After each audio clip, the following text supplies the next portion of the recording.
You ever noticed how the financial world loves giving advice that sounds like it was written by someone trying way too hard to sound wise?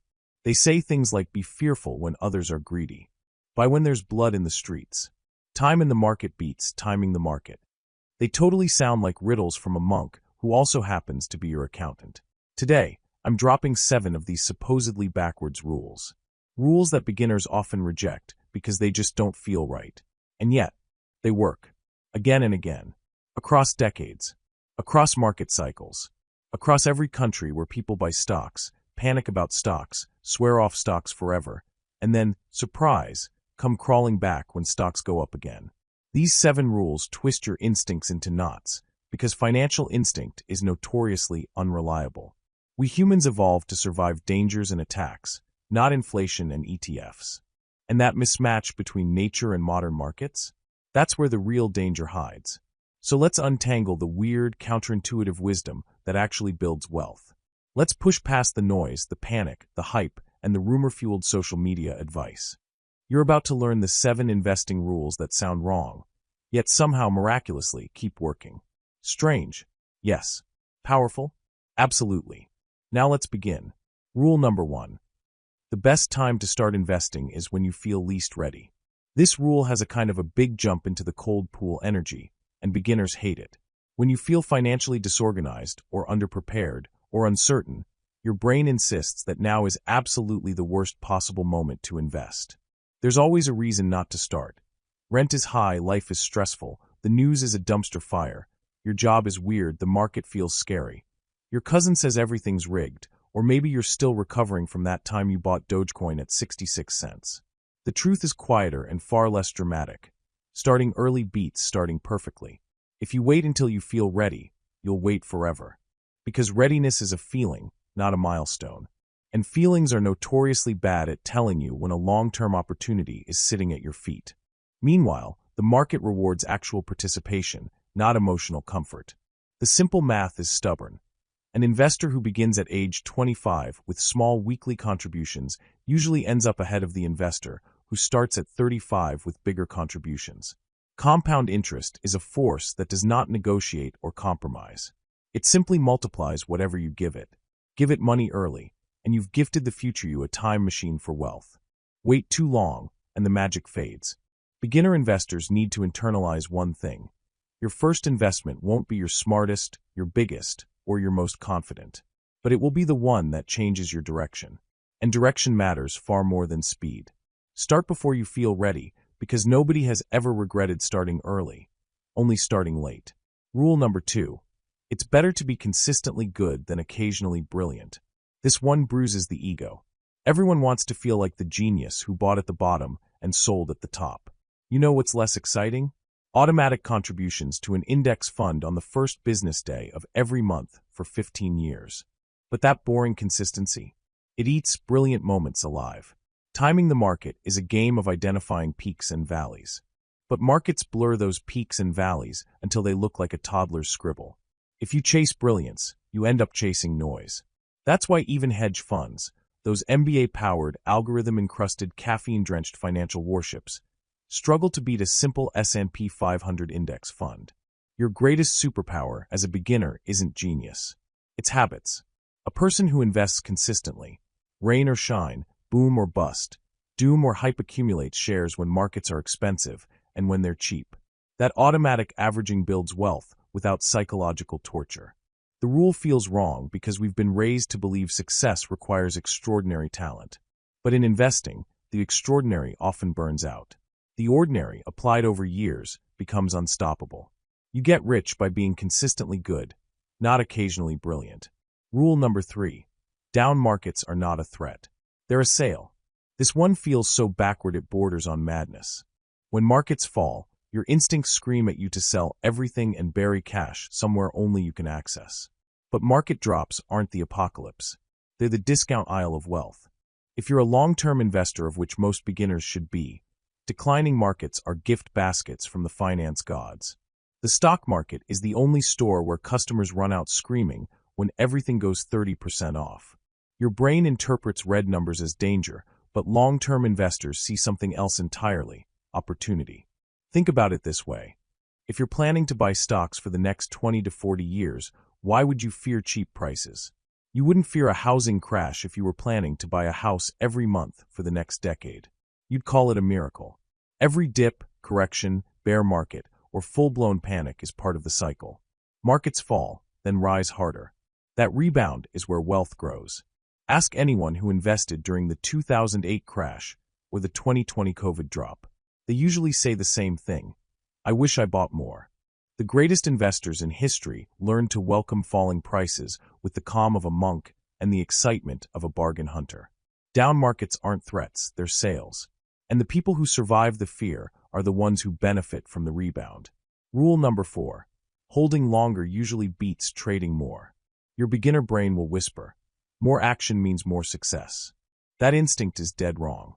The investors who check their portfolios daily, jump in and out of positions, and treat the stock market like a casino tend to underperform the investors who treat it like a garden. Plant, water, wait. Holding long-term is essentially betting on human innovation. Trading short-term is betting on human prediction. Guess which one humans are notoriously bad at? Studies have repeatedly shown that the more trades someone makes, the worse their returns typically get. Fees, taxes, false confidence, and emotional decisions nibble away at gains until the account looks like a squirrel got into it. Long-term holding isn't laziness. It's discipline. It's patience. It's saying, I don't need the thrill of predicting tomorrow because I'm focused on the wealth of 20 years from now. The rule sounds counterproductive because everything else in life rewards hustle and speed. Investing rewards stillness and time. And that contradiction feels strange until you see what compound growth does over decades. Long-term holders don't just win financially, they also win emotionally. Less stress, fewer mistakes, more peace. Holding longer beats trading more, almost every time. Rule number 5, higher risk doesn't always mean higher reward. This rule stings beginners who have been told the opposite over and over. Risk and reward are related, yes, but they are not twins. Some risks build wealth. Other risks blow up your financial life like a glitter bomb. Buying broad-based index funds? Good risk. Starting a diversified portfolio with stable assets? Smart risk. Putting half your net worth into a biotech penny stock because you read 3 comments from strangers on Reddit? That's not risk, that's pure gambling. Real investing risk should be intentional, measured, diversified, and based on long-term strategy. Beginners often confuse volatility, the up and down roller coaster, with risk. Volatility is simply the market breathing. Actual risk is permanent loss of capital. You know what's funny? Many low-risk strategies actually create more long-term risk. For example, keeping all your money in cash feels safe, but inflation erodes your purchasing power slowly but surely. Your dollars stay the same, but their value quietly leaks away. The counterintuitive truth is that safety has a cost, and risk has layers. The goal isn't to avoid risk. It's to take the right kind of risk in the right amount. The best investors aren't thrill seekers or nail biters. They're architects. They choose each risk with a purpose, like structural beams holding up a future they're building. Rule number 6. Past performance almost never predicts future performance. Humans love patterns. Our brains hunt for repetition everywhere because our ancient ancestors survived by spotting footprints in the sand. So when beginners look at a stock chart that went up for 5 straight years, the brain whispers, it will continue forever. And the market, mischievous creature that it is, replies, watch this. The companies that dominate one decade are rarely the same ones that dominate the next. The industries that once seemed unstoppable, such as telecom, newspapers, railroads, Kodak-style photography, eventually fizzled or transformed so radically that past winners became future footnotes. This rule feels wrong because every other part of life tells you that past behavior is highly predictive. A student who gets straight A's typically continues getting straight A's. A marathon runner doesn't suddenly forget how to run. A chef doesn't forget how to cook. But businesses are different. Competition, innovation, economic cycles, regulation, disruption, leadership changes. All of it reshapes the future in ways charts simply cannot capture. This is why diversified investing works so well. You're not relying on any single company to behave well forever. You're betting on the collective ability of the global economy to grow. When beginners finally grasp that past performance isn't a compass, but just a diary of what used to happen, They stop chasing yesterday's winners and start building tomorrow's wealth. Rule number 7. Investing should be boring. Your life should be exciting. This rule offends beginners because it destroys the fantasy of investing as a thrilling, fast-paced, Lamborghini-producing lifestyle. But investing, done correctly, feels less like a high-stakes adventure and more like watching grass grow. This is intentional. Your portfolio isn't supposed to entertain you. It's supposed to serve you. It's supposed to grow in the background, quietly, steadily, predictably, while you build a life that actually is exciting. Whether it's relationships, travel, creativity, fitness, family, career, whatever fuels your soul. When investing becomes drama, that usually means someone is doing something reckless. Day trading-induced adrenaline spikes. Meme stock frenzies. Overnight get-rich gambles. That's not investing. That's emotional cardio. Effective investing is pleasantly dull. You buy broad, diversified assets. You automate your contributions. You check your accounts occasionally, not obsessively. You stay the course. You ignore the noise. And you let time do its slow, miraculous work. What's the upside of boring investing? Freedom. Freedom to take risks in your career because your finances are steady. Freedom to enjoy your life without money gnawing at your brain. Freedom to plan decades ahead without fear. A boring portfolio creates an exciting life. That's the paradox beginners resist until they experience it for themselves. Here is the strange rules that save you. These 7 rules feel backward because they challenge every instinct you inherited from millions of years of survival. But modern wealth isn't built with instinct. It's built with patience, clarity, and strategy. Start before you feel ready. Be consistently good instead of chasing brilliant. Welcome down markets. Hold long. Choose your risks wisely. Don't worship past charts. And let investing be boring so your life can be extraordinary. The world is chaotic. The markets are noisy. Humans are emotional.